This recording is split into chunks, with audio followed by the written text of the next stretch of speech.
तो हमारा first topic इसमें सेल ऑफ गुड्स एक्ट में कवर हो गया था। हमने first topic formation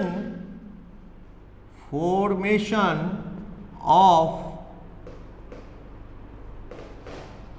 contract of sale, हमने ये टॉपिक किया था। कॉन्ट्रैक्ट ऑफ सेल का जो कॉन्ट्रैक्ट है वो कैसे फॉर्म होता है, ये सेल का मीनिंग, गुड्स का मीनिंग, डॉक्यूमेंट ऑफ टाइटल के बेस पे डिलीवरी कैसे जाती। डिलीवरी फिजिकल देने की जरूरत नहीं, जिसके पास डॉक्यूमेंट है वही माल ले लेगा। मेरे पास डॉक्यूमेंट है, रेलवे पे माल पड़ा है तो रेलवे को डॉक्यूमेंट दिखाऊंगा, माल ले लूंगा। मैंने अनिल को बेच दिए डॉक्यूमेंट, अनिल दिखाएगा रेलवे से, अनिल उसको माल दे देगा। जो डिलीवरी डॉक्यूमेंट ऑफ टाइटल के बेस पे होती है उसे हम बोलते हैं सिंबॉलिक डिलीवरी। कार की देना इशारा है कि कार तू ले जा, तो वो एक तरह से सिंबॉलिक डिलीवरी। प्रैक्टिकली बात करूं, ठीक है, क्वेश्चन लिखा गया है कि की दे देने से मतलब इशारा है कि कार तेरी, पर कार ऐसे जाती नहीं रियल में। कार के लिए क्या है, वो रजिस्ट्रार के पास जाके नेम चेंज करवाते हैं फिर जाती है। चलो, गोडाउन की देना इशारा है कि माल तेरा हुआ गोडाउन वाला, ये सिंबॉलिक डिलीवरी है। डॉक्यूमेंट ऑफ टाइटल के बेस पे डिलीवरी भी सिंबॉलिक डिलीवरी है। ओके, फिर ये कह रहा है कि कंस्ट्रक्टिव डिलीवरी, माल वहीं पड़ा है, पड़े पड़े ओनर बदल गया, तो ये क्या है, कंस्ट्रक्टिव डिलीवरी, ये बात कह रहा है। चलो, एक्चुअल में फिजिकली आप देते हैं, तो ये सारा अपन ने पढ़ा। सेल और हार्ड परचेज में डिफरेंस पढ़ा। सेल और बेलमेंट में वैसे तो कंपैरिजन करना ही नहीं चाहिए सेल और बेलमेंट का। क्यों? सेल और चीज है और बेलमेंट और चीज है। सेल में तो सेलर से बाहर को ओनरशिप जाती है, बेलमेंट में नहीं ओनरशिप जाती। मालिक से बेली के पास माल जरूर जाता है, पर वो माल संभालने के लिए है, रिपेयर करने के लिए है, वापिस आएगा। लेकिन सेल में वापिस नहीं आता, बार इज ऑनर, वापिस का कोई चांस नहीं। पर बेलमेंट में तो वापिस आएगा। मैं रिस्ट वॉच रिपेयर करने के लिए दिया है आपको, तो रिपेयर करके आपसे लूंगा, कंसीडरेशन दे दूंगा। बुक पढ़ने के लिए आप ले गए तो आप बेली हो, मैं बुक का मालिक बेलर हूं, तो बुक वापिस आएगी एक ना एक दिन मुझे। तो वो कह रहा है कि बेलमेंट जो है वो अलग है। सेल में बायर और सेलर होते हैं, बेलमेंट में बेलर और बेली। बेली की ड्यूटी है सामान को संभाल के रखे, किसी और की अमानत है, खराब ना करे, खराब की तो कंपनसेट करेगा। सेल में बायर इज ओनर, आग लगा दे चाहे, उसकी खुद की प्रॉब्लम है। तो कहने का मतलब ये देखना पड़ेगा कि बेलमेंट में और सेल में क्या फ़र्क है। रिस्क रिटर्न फ्यूचर में किसका है, बार का सेल में, और बेली का कोई रिस्क रिटर्न नहीं, सारा रिस्क रिटर्न मालिक बेलर का होता है। ये चीज़ है, तो वो फ़र्क है। तो कुछ क्वेश्चंस थे MCQ, आप लोगों ने पढ़े होंगे। क्वेश्चंस में कोई भी डाउट, ये जो MCQ क्वेश्चन लगे हुए हैं इसके रिगार्डिंग कोई भी डाउट है तो बोलो।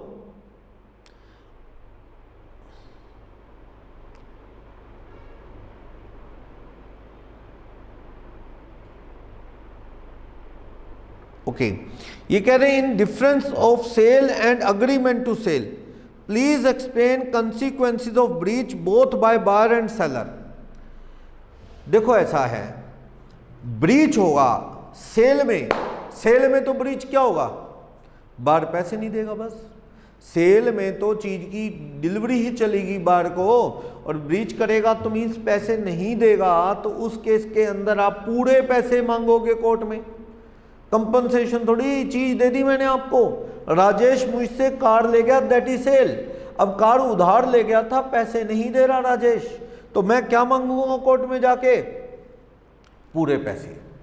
सर जज साहब मुझे कार के पैसे दिलवाओ, कार ही चलेगी जब। लेकिन दूसरा है अग्रीमेंट टू सेल, कार गई नहीं, अभी जानी है।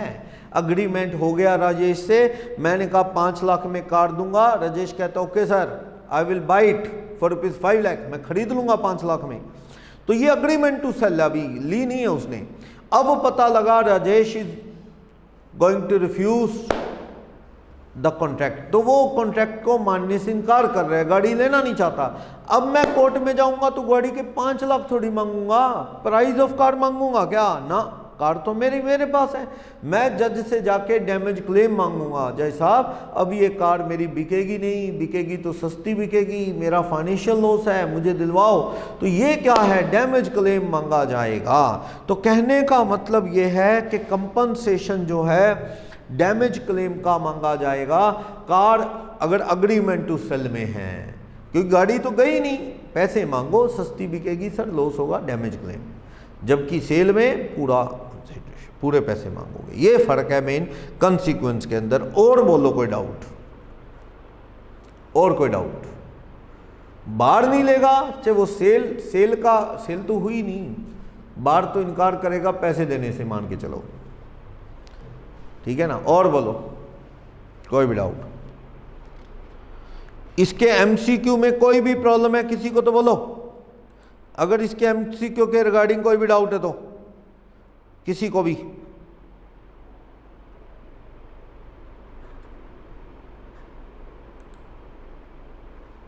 है कोई प्रॉब्लम?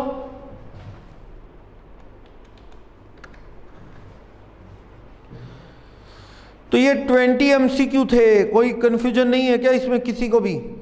कॉन्टीजेंट गुड्स वो कंटीजेंसी पे, चांस पे बेस्ड है, फ्यूचर में तैयार होगी कि नहीं, दैट इज कॉन्टीजेंट गुड्स। तो कॉन्टीजेंट गुड्स तो एक अलग केस था इस तरह से, ओके। तो वो हो भी सकती है तैयार, नहीं भी, तो ये कॉन्टीजेंट कॉन्ट्रैक्ट रहता है, ओके। एक 13 एमसीक्यू देखना, क्वेश्चन नंबर 13 क्या कह रहा है? 13, in a contract of sale price में, प्राइस कैसे फिक्स होता है? म्यूचुअली दोनों पार्टी बैठ के तय कर लें, या फिर मैनर फिक्स कर लें, भाई हाँ उस दिन का न्यूज़पेपर का रेट लिया दिया जाएगा, मैनर फिक्स कर लें, या फिर थर्ड पार्टी पे डाल दें, वो हमारा दोस्त है जो कहेगा मान लिया जाएगा। अगर दोस्त इनकार कर दे तो कॉन्ट्रैक्ट कैंसिल भी हो सकता है।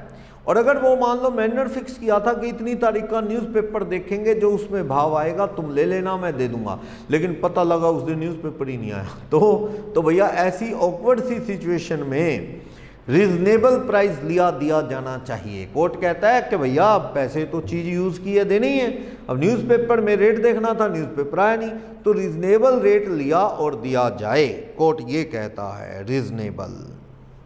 क्लियर ये चीज़?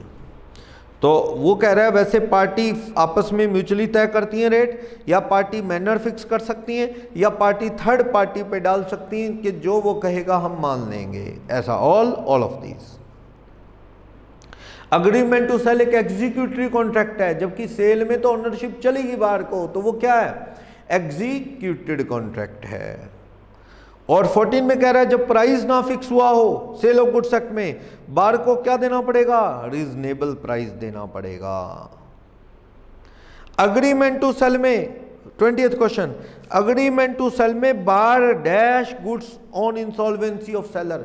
अग्रीमेंट टू सेल है, चीज बार की हुई ना, अग्रीमेंट टू सेल में तो फ्यूचर में होगी बार की, जब सेल होगा वो, अभी तो खाली अग्रीमेंट है। इस बीच सेलर इंसॉल्वेंट हो गया तो क्या बार चीज मांग सकता है ना? तेरी हुई कब? तेरी ओनरशिप हुई नहीं, सेलर के नाम ही अभी तो। अब वो सेलर इंसॉल्वेंट हो गया तो रही बात, तूने कुछ एडवांस दिया था तो लाइन में आ जा, लाइन में लग के मांग ले पैसे, ठीक है, अदरवाइज और कोई क्लेम नहीं हो सकता, ओके। और कोई डाउट इसमें? एमसीक्यू में प्राइस मनी में आना चाहिए, सारा कंसीडरेशन काइंड में है तो कॉन्ट्रैक्ट सेल ऑफ गुड्स का है ही नहीं। प्राइस कंसीडरेशन किस में हो? मॉनेटरी। हाँ कुछ काइंड और कुछ मनी चलेगा, पर सारा काइंड में वो कॉन्ट्रैक्ट वैलिड नहीं होता। सेल ऑफ गुड्स में 2 लोग होने चाहिए, ओके। चलो सब्जेक्टिव क्वेश्चन में कोई डाउट? कंपैरेटिवली कॉन्ट्रैक्ट से आसान है ये सेल ऑफ गुड्स एक्ट। और आपको इसमें ना ऑप्शन ऐसे आता था ना, एक ये भी ठीक हो सकता है, ये भी, वो कंफ्यूजन भी नहीं है इसमें। इसमें बहुत सीधा सिंपल रूल है, बड़ा इंटरेस्टिंग से रूल है सेल ऑफ गुड्स एक्ट, छोटा सा एक्ट है ये, ज़्यादा लेंथी नहीं है। इसमें क्वेश्चंस में कोई डाउट?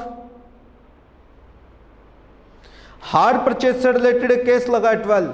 आप मान लो मैंने किश्तों में कार दी हायर परचेज पे, उसकी 8 इंस्टॉलमेंट है, लाख रुपए की 8 इंस्टॉलमेंट है, साल बाद मैं दूंगा 8 ईयर की 8 लाख। मेरे नाम चीज हुई ना? मेरे नाम कब हो गई? On the payment of last instalment. जब मैं लास्ट इंस्टॉलमेंट 8th इंस्टॉलमेंट दे दूंगा तो मेरे नाम ये सामान होएगा। अब क्या हुआ? 8th इंस्टॉलमेंट पे सामान मेरे नाम होगा। अब क्या हुआ कि सपोज इसमें कि भाई मान लो 2 किश्तें भरने के बाद थोड़ी फाइनेंशियल प्रॉब्लम फेस कर रहा हूं मैं, थोड़ी फाइनेंशियल प्रॉब्लम आ रही है, तो मैं सोच रहा हूं 2 किश्तें देने के बाद कि भाई मैं गाड़ी बेच दूं किसी को, क्या मैं बेच सकता हूं? नहीं, क्योंकि उसकी ओनरशिप मेरे नाम नहीं है, तो how can I sell it? मैं कैसे बेच दूं जब मैं खुद ही ओनर नहीं हूं? मेरे नाम कब आएगी? On the payment of last instalment. तो हायर परचेजर को कोई राइट नहीं है आगे बेचने का। अगर उसने बेचा तो उस सेल का कोई मतलब नहीं। सामने वाला बायर जो हायर परचेजर से खरीद रहा है वो वैलिड ओनर नहीं बनेगा, वो वैलिड ओनर नहीं बन सकता। क्लियर? तो ये हायर परचेज का एक फंडा है। हाँ, उधार सेल का अग्रीमेंट है तो बायर इज ओनर, शुरू से ही बायर ओनर बन गया। रिस्क रिटर्न सब बायर का, तो बायर आगे भी बेच सकता है, प्लेज भी रख सकता है। किसमें? एक रूटीन सेल के अंदर। ओके, कोई और इसमें कंफ्यूजन है क्या? किसी को भी डाउट? हाँ, एक क्वेरी आ रही है इसमें, सर अगर कोई पर्सन सॉफ्टवेयर सेल कर रहा है तो वो गुड्स में आएगा या फिर सर्विस में? एक तरह से वो डिजिटल गुड्स सेल कर रहा है, ऐसा है। ये जो टॉपिक आप पूछ रहे हो ना सॉफ्टवेयर, इस पे तो पूरी महाभारत लिखी जा सकती है। हम तो टैक्स पढ़ाते हैं ना इंटरमीडिएट को, इनकम टैक्स भी और जीएसटी भी, तो इस पे बड़े डिस्प्यूट चले हैं, गुड्स है कि सर्विस। तो एंड कंक्लूजन ये है कि अगर वो सॉफ्टवेयर रेडीमेड है, वो सॉफ्टवेयर रेडीमेड है, मीन्स पड़ा है, जैसे एंटीवायरस नहीं दे रहा कोई आदमी, आप जाओ K7 कोई किल का पैसे दो और जाके वो सीडी दे देगा आपको एंटीवायरस। अगर वो इस तरह से है फिर तो वो गुड्स ही है, गुड्स है, वो सर्विस नहीं है, रेडीमेड बिक रहा। बाजार में कोई आदमी की क्लासेस रिकॉर्डेड पड़ी है, दुकान वाला कहता है पैसे दो, ये ले, ये क्लास ले जा, ये ले जा, फिर वो गुड्स है। लेकिन जो आपके लिए स्पेशल तैयार हो रहा है वो सर्विस है, वो गुड्स नहीं है। जैसे मान लो आपने एक बंदे को सॉफ्टवेयर बताया जी ऐसा बनाना है, उसमें ये फंक्शन हो, वो आपके लिए तैयार करेगा, वो आपके लिए तैयार करेगा सॉफ्टवेयर, तो वो आपके लिए तैयार करेगा, तो वो क्या है? सर्विस है, वो गुड्स नहीं है, क्योंकि वो रेडीमेड नहीं है। ऐसा है, अगर वो गुड्स है तो स्टॉक AS2 में पड़ा जाना है, सर्विस का स्टॉक AS2 में होता नहीं तो वो AS2 में पड़ा नहीं जा सकता। इंटेंजिबल असेट्स का अगर असेट है, सॉफ्टवेयर जैसी कोई बनवाई आपने किसी से, तो फिर वो AS26 में पढ़ा जाना है। और टेंजिबल असेट्स हैं जो AS10 PP में पढ़े जाते हैं। तो बड़ा डिस्प्यूट है ये कि भाई ये सर्विस है या ये गुड्स है। जैसे रेस्टोरेंट में बड़े झगड़े होते थे टैक्स डिपार्टमेंट के। इवन क्या था, पहले वैट लगता था, सामान पे गुड्स पे वैट लगता था और सर्विस पे सर्विस टैक्स, GST आने से पहले। तो ये झगड़े होते थे। केस चला, एक कंपनी ने सिम बेचा, ये जैसे आइडिया वालों ने, इन्होंने सिम बेचा, मान लो 250 रुपये का सिम बेचा। वैट वाले कहते थे इट्स गुड्स, ये सिम बेचा जा रहा है, फिजिकली बेचा जा रहा है, इसको फोन में डालोगे तो ही चलेगा, तो ये गुड्स की सेल है, इस पे क्या लगेगा? वैट लगेगा। सर्विस टैक्स वाले कहते थे कि सर ये तो सर्विस है, गुड्स क्या, ये इस कार्ड की थोड़ी वैल्यू है, इसको जो 250 रुपये ले रहे हैं ये गुड्स नहीं है, सर्विस है सर, जैसे रिचार्ज एक सर्विस है, सर्विस टैक्स लगे। कोर्ट में गया केस तो कोर्ट ने कहा इट्स अ सर्विस। रेस्टोरेंट में झगड़े होते थे, रेस्टोरेंट ऑनर आपसे पैसे ले रहा है खाने के, वो गुड्स है कि सर्विस है? वैट वाले कहते थे इस पे वैट लगेगा क्योंकि गुड्स है, सामान है, खाने का सामान। और सर्विस टैक्स वाले कहते थे नहीं, इट्स अ सर्विस, खाना तो नेग्लिजिबल है, बैठने के पैसे हैं, कोल्ड ड्रिंक 10 रुपये वाली वहाँ 50 की मिलती है सर, ये सर्विस है। तो झगड़ा होता था, दोनों लग रहे थे, वैट वाले वैट भी लगा रहे थे, सर्विस टैक्स वाले सर्विस टैक्स। और रेस्टोरेंट ओनर माथा पीटता था, कहता ये दोनों मुझे टांग खींच रहे हैं मेरी, मैं क्या करूं, तुम आपस में फैसला कर लो। ये झगड़े होते थे। बाद में GST आया तो GST में सर्विस टैक्स भी, वैट, एक्साइज इकट्ठे कर दिए गए, अब GST लगता है, चाहे वो गुड्स है चाहे सर्विस है। तो बड़े डिस्प्यूट चले इस चीज़ पे लेके, ठीक है ना।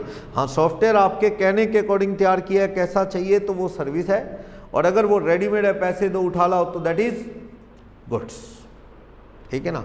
और बोलो कोई डाउट इसके, सब्जेक्टिव क्वेश्चन में कोई प्रॉब्लम हो इसके? ये देखो 14 क्वेश्चन है पेज नंबर 12 पे। Angel agree to sell to Peter his 2 Mercedes car. Angel Peter को अपनी 2 मर्सिडीज कार बेचना चाहता है on the terms that price was to be fix by David. Price कौन फिक्स करेगा? डेविड। थर्ड पार्टी डेविड पे डाल दिया कि प्राइस कौन फिक्स करेगा? David. Peter takes the delivery of 1 car immediately. Peter ने एक कार की डिलीवरी ले ली, पर डेविड तो क्या कर गया? Refuse. David refuse to oblige Angel and Peter and fix no price. कहता ना यार, मैं तो तुम दोनों का अच्छा दोस्त हूँ, मैं नहीं रेट बताता, ज़्यादा बता दिया तो ये पीटर कहेगा मेरे को फंसा दिया, सस्ता बता दिया तो एंजल कहेगा कि मेरी बिकवा दी सस्ती। तो कहता मैं नहीं बताता rate. Angel asked for the return of car already delivered, wherever Peter insisted on delivery of second car to him for reasonable price for both of the car। ऐसा है, थर्ड पार्टी ने रेट बताना था, third party ने नहीं बताया, तो यहाँ पे सौदा कैंसिल हो सकता है, कॉन्ट्रैक्ट। या फिर दूसरा ऑप्शन, अब यहाँ तो कार की डिलीवरी तक ले चुके हैं। तो इस तरह की सिचुएशन में अक्सर झगड़ा कोर्ट में जाए तो मेरा ओपिनियन है कोर्ट इसमें ज़्यादातर फैसला यही देगा कि रिजनेबल प्राइस लिया और दिया जाए, क्योंकि चीज़ तो पार्ट डिलीवरी हो भी चुकी है बंदे के पास। अब चीज़ का सौदा कैंसिल करके वो गाड़ी वापस दिलवाना गलत है। मेरे अकॉर्डिंग तो इसमें क्या होना चाहिए, रीजनेबल प्राइस कोर्ट दिलवाएगा। और ये पीटर एक गाड़ी ले चुका है, एक और लेके जाएगा एंजल से। एंजल को क्या मिलेगा कोर्ट के अंदर, रीजनेबल प्राइस कार का। एंजल चाहता है मुझे जो गाड़ी दी है वो भी वापस दे दो, मैं दोनों ही रखूंगा, सौदा कैंसिल। तो नॉर्मली इसमें रीजनेबल प्राइस मिलेगा, अग्रीमेंट कैंसिल होना मुश्किल है। नॉर्मली ऑलरेडी डिलीवरी हो चुकी है उस बंदे को, रीजनेबल प्राइस लिया दिया जाए। क्लियर, ज़्यादातर कोर्ट में ऐसा फैसला होता है। तो थर्ड पार्टी पे डालो ना, क्यों फंसा रहे हो तीसरे बंदे को, अगला क्यों बीच में फंसेगा। एक बंदा कहता है जी घर बेचना है, कोई बंदे ने बाहर को कहता तू बता, बाहर कहता तू बताओ, कहता चलो सुमित सर से पूछ लेते हैं, जो वो कहेंगे मंजूर। मेरे पास आ गए, मैंने कहा तेरा घर तूने बेचना है, इसने खरीदना है, मैं कौन होता हूँ रेट बताने वाला, मैं ऐसी रेट बता दूं कल को गलत और दूसरा आदमी सारी उम्र गालियां देता रहे कि ये बंदे ने मेरा नुकसान करवाया था। तो मुझे थोड़ी रेट का पता है यार, मैं नहीं बोलता, कैसे अंदाजे बता दो, मैं क्यों बताऊँ, मैंने क्या लेना बीच में, मैं बदनाम हूँगा बीच में, तुम दोनों से दोस्ती है मेरी। तो अगला थर्ड पार्टी पे ना डालो। लेकिन कुछ थर्ड पार्टी को इंटरेस्ट आता है ऐसी चीज़ों में, वो कहा बढ़िया मेरे को इज्जत दे रहे हैं, मेरे पे छोड़ रहे हैं, बताऊंगा मैं। तो सोच लो, इस तरह का विश्वास टूटने में बड़ा झटका लगता है सामने वाले को। इसकी क्या इज्जत बनी रहे, बढ़िया है, पंगा ना लो, रेट ना बताओ, दोनों से रिलेशन बने रहे। रेट बताना है तो फिर बड़ा मुश्किल है, आप मार्केट में पहले स्टडी करना पड़ेगा, आपको पता करना पड़ेगा घर कौन सा है, इस एरिया में क्या रेट चल रहा है, मार्केट में स्टडी करके ही बता पाओगे। तो इसलिए क्या है, आप मुसीबत मोल ना लो, सारा चीज़ कंफर्म करके फिर रेट बताओ, या फिर कह दो मैं नहीं बताता, ये चीज़ है। Agreement, 9th question, agreement to cell में चीज देने से पहले खराब होगी तो किसकी खराब होगी, सेलर की खराब होगी। क्यों, अग्रीमेंट टू सेल में बार अभी ओनर बना ही नहीं, चीज की ओनरशिप किसके पास अभी, सेलर। चीज खराब होगी तो रिस्क किसका, सारा सेलर का। सेल में बार ओनर बन जाता है, चाहे डिलीवरी नहीं भी लेके गया, खराब होने का, पेरिशिंग का सारा रिस्क कौन उठाता है, वहां पे बार। सेल में रिस्क रिटर्न सारा बार का होता है, जबकि अग्रीमेंट टू सेल में seller still to be a buyer, अभी बार बनना बाकी, सॉरी बार को, बार अभी ओनर नहीं बना है, still ownership is transfer to buyer, अभी नहीं ट्रांसफर हुई। तो इस केस में सामान के खराब होने का सारा रिस्क किसका है, सेलर का, सारा रिस्क सेलर का रहेगा। ओके, तो ये इससे रिलेटेड बता रहा है कि चीज़ खराब हो गई है तो नुकसान किसका होगा, सेलर का। अग्रीमेंट होने के बाद भी नुकसान हो जाए तो सेलर का होगा, लेकिन अगर ओनरशिप ट्रांसफर हो गई, और एक बात और, फॉल्ट किसका है, चलो मान लिया ओनरशिप बार की होगी तो फॉल्ट भी तो देखो। क्या हुआ, जैसे बार ने सीमेंट खरीद लिया दुकानदार से 100 बैग, ठीक है, एक बैग 300 का, 100 बैग 30,000 का सीमेंट खरीद लिया। बार कहता है जी मैं 2 दिन बाद आकर डिलीवरी ले जाऊंगा, सेलर कहता है जी पड़ा आप ले जाना, कोई बात नहीं, ठीक है। तो सामान किसका हो चुका है, बार का। अगर कोई नुकसान हो जाए वहीं पड़े माल को तो भी बार का, क्योंकि ownership has been pass to the bar. लेकिन यहाँ पे लापरवाही नहीं करनी सेलर ने, सेलर एक बेली की तरह है, तेरे पास 100 बैग बार के अमानत हैं, तुझे अपने तरह संभालना है। क्या हुआ, बारिश आ गई ज़बरदस्त, जब बारिश ज़बरदस्त आई, पानी इधर दुकान की तरफ बढ़ने लगा, तो सेलर ने पता क्या किया, अपने जो बैग थे वो तो पीछे हटा के उसके आगे कुछ बैरियर लगा दिया कि पानी ना लगे उनको, उसको तो हटा लिया। और जो बेचारे बाहर के बैग साइड में पड़े थे सो उस पर उसने परवाह नहीं की, कहता अपने क्या, ये तो बाहर का हो चुका है। उन बैग को, सीमेंट के बैग्स को पानी लगने से वो हार्ड बन गए, स्टोन बन गए। तो बाहर आने पे सेलर कहता है मैं क्या करूँगा, ownership has already been pass to you, तुम्हें पास हो चुकी है, ये loss the amount of loss is to be suffered by you. Seller कह रहा है तुझे उठाना है, गलत बात। तू बेली की तरह है सेलर को बाहर कहता है भी तुझे ड्यूटी है, तेरे पास पड़ा है मेरी अमानत, संभाल के रखना है, और अगर तूने लापरवाही की तो इसमें नुकसान किसका होगा? सेलर को कंपनसेट करना पड़ सकता है। तो नेग्लिजेंस नहीं होनी चाहिए। क्लियर? ये चीज है।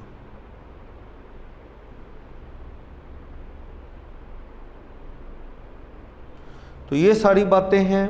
प्राइस डिटरमिन को लेके कैसे म्यूचुअली थर्ड पार्टी, वो सारी बातें अपन ने पढ़ी, कैसे प्राइस फिक्स होता है या कोई मैनर फिक्स कर सकते हैं, ये सारा।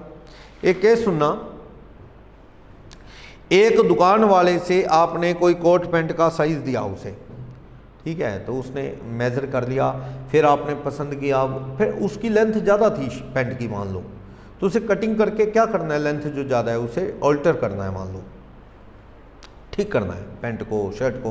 तो आपने दुकानदार को कहा यार आपके टेलर से ठीक करवा दो, इसे ऑल्टर करवा दो, मैं ले जाऊँगा। ठीक है, शाम होगी, आपने उसको कहा भाई साहब कितने बजे तक बैठे हो?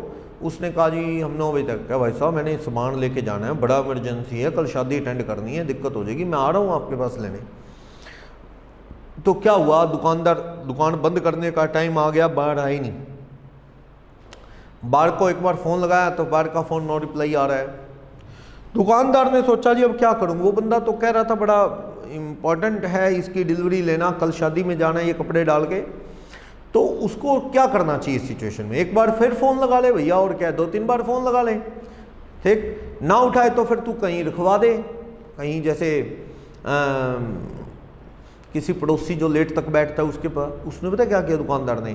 उसने कहा बेचारा बाहर परेशान होगा, हम दुकान बंद करके चले जाएंगे, दूर हमारा घर है तो उसकी शादी रह जाएगी। उसने क्या किया, कपड़े वो पॉलीथीन में डाले, दुकान बंद की, दुकान के बाहर ही टांग दिए। कहता वो आएगा ढूंढता हुआ, कपड़े दुकान के बाहर टंगे, उठा ले जाएगा।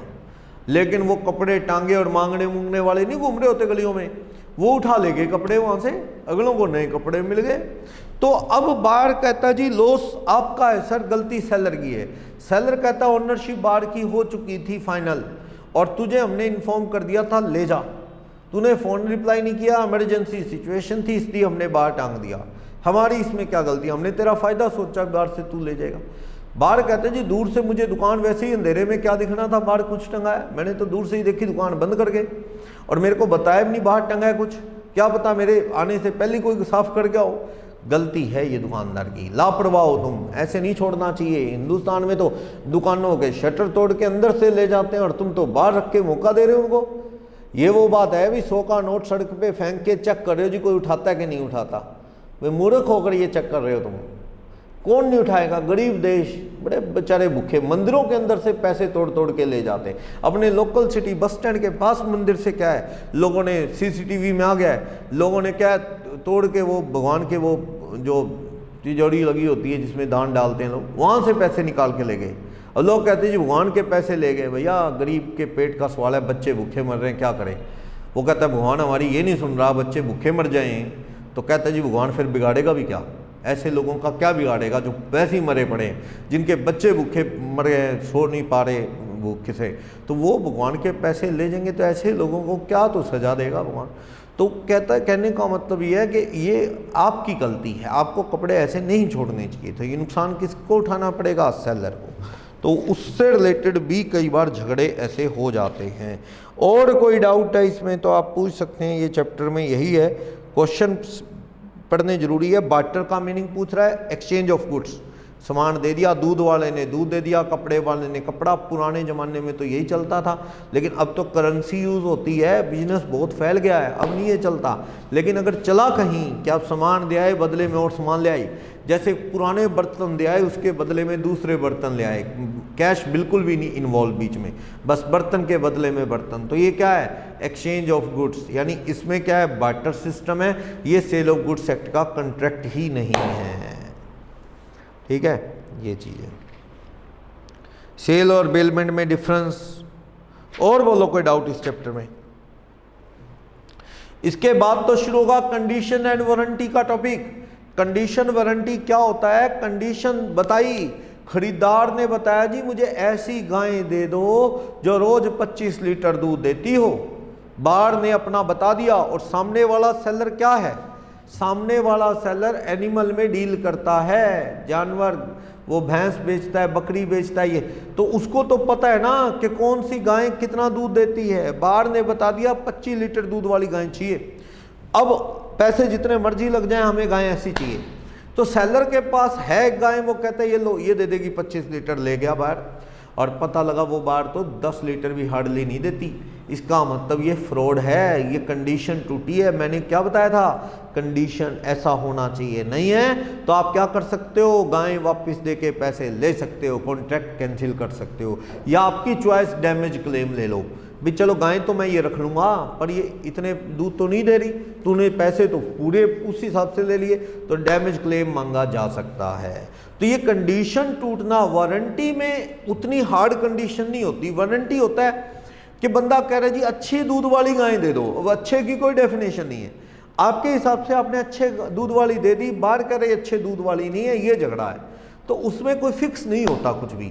तो अगर बाहर सही निकला कोर्ट में तो कोर्ट थोड़े बहुत पैसे दिलवा देगा, सौदा कैंसिल नहीं होता, कॉन्ट्रैक्ट कैंसिल नहीं होता वारंटी ब्रीच में। लेकिन कंडीशन में तो बंदे ने क्लियर बता दिया था, एक लेडी ने क्लियरली सामने वाले दुकानदार को बता दिया कि भाई साहब प्योर गोल्ड के मुझे चाहिए ऑर्नामेंट। वो कहता है बहन जी बनते नहीं, उसमें कुछ ना कुछ तो डालना पड़ता है और मिक्स करना पड़ता है। कहते हैं मिक्स नहीं करना। वो कहती मैडम वो अच्छे मजबूत नहीं बनेंगे अगर प्योर गोल्ड। वो मैडम कहती मुझे डालना प्योर गोल्ड है, बेंगल टेढ़े बिंगे हो जाए कोई बात नहीं, मुझे गोल्ड ही डालना जा सकता है, अगर मैं कोई और मेटल टच करती हूँ तो मेरे इन्फेक्शन हो जाता है, एलर्जी हो जाती है, होता है ना कई लोगों के, इसलिए मुझे प्योर गोल्ड। दुकानदार को अगली ने अपनी सिचुएशन बता दी, तू पैसे बता प्योर गोल्ड 24 कैरेट के बनाने, तो उसने पैसे बता दिए। फिर लेकिन बाद में उसने जो बनाए ना उसमें फिर वही मिक्स कर दिया कोई और मेटल। लेडी को तो मिनट में पता लग गया, सुनार तो ऐसे ऐसे करके गर्म करके चीज़ों को देखता है इसमें कितना गोल्ड प्योर है। लेडी की तो स्किन बता रही है प्योर गोल्ड है, क्योंकि एलर्जी होगी तो ये प्योर गोल्ड नहीं है। लेडी तो आ गई, भाई साहब फेंक के मारे उसने, कहती ये तो प्योर गोल्ड नहीं है। बहन जी आपको कैसे पता? कहते मेरे एलर्जी होगी। सवाल ही नहीं, कहती ये देख दूसरे हाथ में एक और बेंगल है, क्या इसमें कोई बाल भी मंका नहीं हुआ, कोई बाल तक भी नहीं खराब हुआ, और यहाँ पे देख ले क्या हाल हो गया। तो उससे वापिस कर सकती है वो, क्योंकि क्या टूटी है, कंडीशन टूटी है। क्लियर? तो ये चीज है। तो कंडीशन बिल्कुल एक्सप्रेस है, आपको बता दी गई, या दुकानदार सैंपल दिखाता है, लो जी सर जूसर देखो, आपको जूसर देता हूँ, वो जूस निकाल निकाल के दिखा रहा है बड़ी स्पीड से, जूसर स्पीड से, एक मान लो उसने 50 ग्लास निकाल दिए 5-10 मिनट में ही, इतना तेज जूस सैंपल दिखा रहा है। आपको कहता है भाई साहब ले जाओ, बिना सोचे आंखें बंद करके आपने वो जूसर ले लिया, पर बाद में पता लगा जो वो जूसर है ना, वो सैंपल जो दिखाया था और था, जो दिया वो कोई और है। सैंपल वाले में बाहर से तो बॉडी वही थी, अंदर मोटर बदली हुई थी, वो सैंपल वाला फट्टे चक्रा था, और जो दिया देखने में वैसा है, ब्रांड वही है, लेकिन वो काम वैसा नहीं करता। तो बार वापस दे सकता है कि सैंपल से चीज़ मैच नहीं करती, इसलिए I want to refuse the contract, मैं इनकार करना चाहता हूं, तो कर सकता है।